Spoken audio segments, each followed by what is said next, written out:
A spring night on the Mississippi, 1865. The river is in flood, miles wide, fast and cold. A steamboat works her way north against the current, every deck packed with men. Just after 2 in the morning, her boilers explode. The boat is made of wood, and within minutes she is on fire in the middle of a flooded river, 7 miles from the nearest city. Most of the men aboard are soldiers. They have just survived the worst prison camps of the Civil War, and after 4 years they are finally going home. Up to 1,800 of them will die here. It is the worst maritime disaster in American history, more dead than the Titanic. And almost no one has ever heard of it, because it happened in the same week the country was burying Abraham Lincoln and hunting the man who killed him. This is the story of the men who survived the camps and died on the way home. This is the Sultana.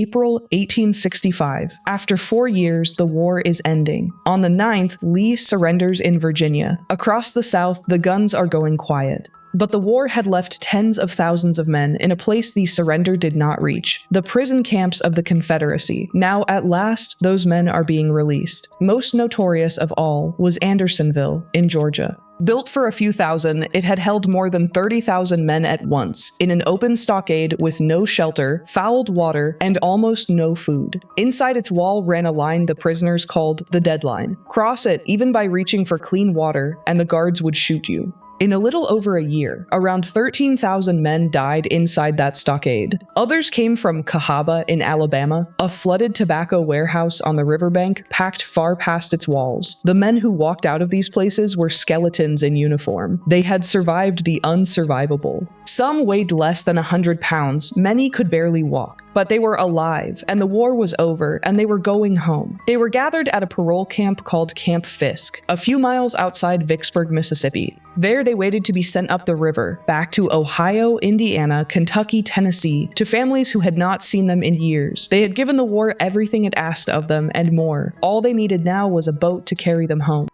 Carrying the prisoners home was not just a duty. It was a contract, and the contract was worth money. The government paid the steamboat lines by the head, about $5 for every enlisted man, $10 for every officer delivered north. For a single boat, a full load of paroled prisoners was a small fortune. And every captain on the lower Mississippi knew it. The officer in charge of arranging that transport at Vicksburg was a quartermaster named Reuben Hatch. He had a long record of fraud and missing government money behind him, and he had kept his position anyway, protected by connections that reached high. When the Sultana came up the river and tied off at Vicksburg, her captain James Mason saw the opportunity. If he could carry every available prisoner on his boat alone, he would collect the entire payment himself. There was no need to crowd them. Other steamers were at the landing, the Pauline Carroll, the Lady Gay, boats that could have carried the men in comfort and safety, split across several decks. Those boats would leave the Vicksburg landing nearly empty, because an arrangement had been made, quietly with money owed and favors traded, to put almost every man onto one. The clerks meant to count the prisoners aboard. They lost the count almost at once. The men came up the gangplank faster than anyone could tally, and no one with the authority to stop them ever did. A boat built and licensed to carry 376 people was about to carry more than 6 times that number.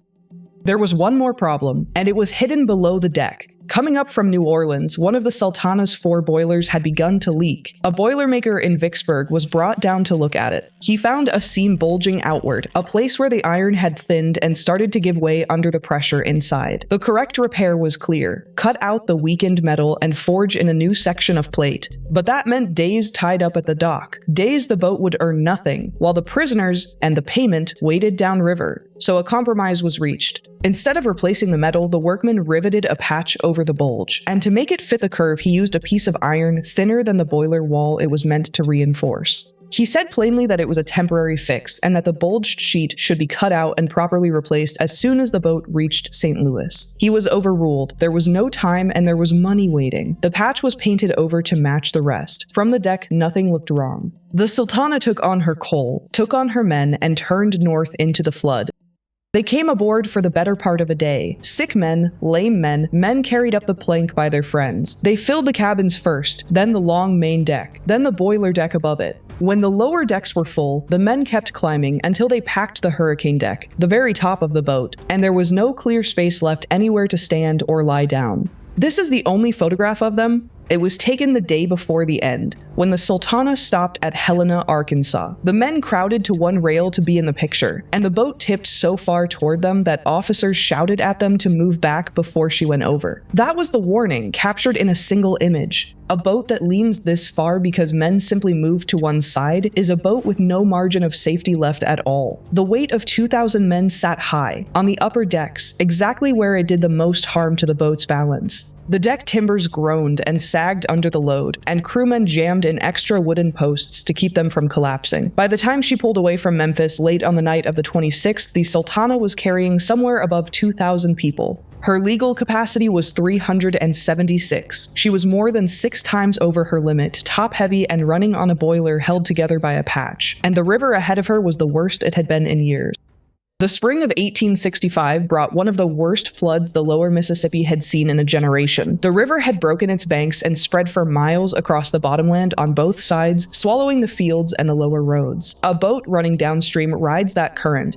A boat running upstream, as the Sultana was, has to fight it the entire way, engines straining, boilers held under hard, constant pressure, and the overloaded boat would not ride steady. With the weight stacked high and the channel running fast beneath her, she rolled slowly from side to side as she steamed, the way any top-heavy thing does. Each time she leaned, the water inside her boilers slid toward the low side, uncovering the hot iron on the high side. Then she would roll back, and the displaced water would rush across metal that had been sitting empty and overheating. Water meeting metal that hot does not simply warm. It flashes into steam all at once, with tremendous force, and every bit of that force pressed on a boiler that had already failed once, behind a thin patch. She reached Memphis near midnight, crossed the river to take on more coal, then swung back into the channel and pushed on north. The exhausted men bedded down wherever they could, on the open decks, against the rails, in the crowded cabins, 7 miles above the sleeping city, in the dark, over a flooded river running cold and fast. The Sultana steamed on. It was almost 2 in the morning.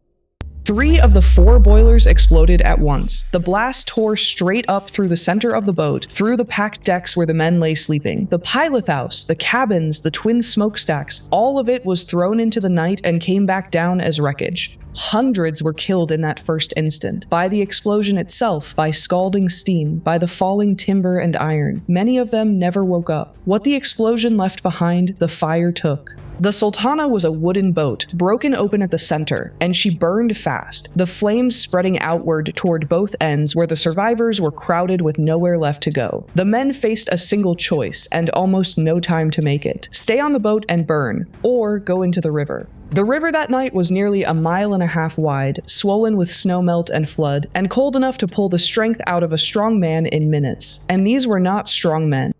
The men who went into the water had just spent months starving behind a stockade wall. Many of them could not swim at the best of times, and this was very far from the best of times. They were weak, and the river was strong. They grabbed for anything that would float: planks, cabin doors, broken pieces of the boat. They clung to each other in the dark, and the ones who could not keep their grip were carried away downstream. Some were swept off into the flooded forest along the banks, where they caught hold of the tops of half-drowned trees and held on, calling out across the water, waiting for a light, hoping someone would reach them before the cold did. Downstream at Memphis, people woke to the sound of it, and then to men drifting past the city in the dark, crying out from the water. Boats put out at once. Steamers, gunboats, skiffs, anything that would float, rowing up into the current to pull men out. A southbound steamer, the Bostona, came on the burning wreck and lowered everything that would float. Navy gunboats from the Memphis station joined them. They worked through the dark and into the morning, dragging survivors from the river and out of the trees. Some men were pulled out alive after hours in the cold water. Many more were reached too late or never reached at all. The burned-out hull of the Sultana drifted a few miles downstream and sank near the western bank, close to a cluster of islands above the city she had passed only an hour before. The survivors were carried into the hospitals of Memphis, scalded, frozen, half-drowned. In the days that followed, many of them died there as well, of their burns and their exposure, after living through the explosion, the fire, and the river. They had survived Andersonville. They had survived Cahaba. They had survived 4 years of war, and they died 7 miles from a city on their way home. No one will ever know exactly how many died, because no one ever knew exactly how many were aboard. The count was lost on the gangplank at Vicksburg, and it was never found. The Army's later count put the dead at around 1,168. The survivors themselves and the historians who have studied it most closely put the number far higher, closer to 1,700 or 1,800. Either figure makes the Sultana the deadliest maritime disaster in the history of the United States. More people died here, on a river 7 miles above Memphis, than would die on the Titanic almost 50 years later, in the middle of the ocean with the whole world watching. And the dead were not strangers to one another. Whole companies of the same regiment had been captured together, imprisoned together, freed together, and loaded onto the same boat. Some Ohio and Indiana regiments lost nearly every man who had been aboard. Towns across the Midwest that had sent their sons to war and waited 4 years for them to come back, lost them in a single night, within a week of the homecoming, within reach of the door. A disaster on this scale should have filled every newspaper in the country for weeks. This one barely held the page for days, because the country's attention was already spent. On the 9th of April, Lee had surrendered. The long-awaited end of the war still filled the columns. On the 14th of April, Abraham Lincoln was shot at Ford's Theater, and died the next morning. The nation fell into mourning, and the newspapers fell with it. Black borders, funeral trains, the body carried home across the country. And on the 26th of April, the very day before the Sultana burned, Lincoln's killer John Wilkes Booth was cornered in a Virginia barn and shot dead. The manhunt's end was the one story the whole country was following. So when word came that 1,700 men had died on the Mississippi, it arrived into a nation with no attention left to give. A few columns, a few days, and the Sultana slipped out of the news. It helped that there was no one famous aboard. No millionaires, no statesmen, no great names. Only poor soldiers from small towns, the kind of men whose deaths do not stop a country that is already grieving someone else. There were investigations, as there always are. The questions were not hard to ask. Who overloaded the boat? Who approved the patch? Who took the money to fill 1 deck instead of 3? The answers pointed back toward the officers at Vicksburg and toward the quartermaster, Reuben Hatch, who had arranged the whole transport. Hatch was called to testify. He simply never appeared, and no one with the power to compel him ever made him. In the end, one man stood trial, an officer named Frederick Speed, who had helped organize the loading at Camp Fisk. He was court-martialed and he was convicted. And then the conviction was reviewed by the Army and overturned. Speed was cleared of all of it. After the deadliest maritime disaster in the nation's history, no one was punished at all. The captain, James Mason, could not be tried. He had died with his boat. The men who had made the decisions that loaded her lived on, kept their reputations, and answered for nothing. The greed that filled the Sultana cost more lives than any shipwreck in American history. It cost the men who profited from it nothing at all. The men who lived went home and built the rest of their lives. For decades, they gathered every year, on the anniversary of the explosion, in small halls in Ohio and Indiana and Tennessee, to sit with the only other people who understood. They formed survivors' associations. They put up modest monuments in their hometowns. They wrote down the names of the men who had not come back so that those men would not vanish from the record entirely. But the country around them had already moved on, and it never really came back to look. The Sultana had been crowded out of the nation's memory in the first week, and there it stayed. The river itself has since moved. Over a century, the Mississippi shifted its channel, and the place where the Sultana sank is no longer under the water at all. Her remains lie buried under a field in Arkansas, a couple of miles from the river that took her. 1,800 people, more or less. The worst maritime disaster in the history of the United States, and one of the least remembered. They had survived the camps. They had survived the war. All they wanted was to go home. Most of them got within sight of it, and no further.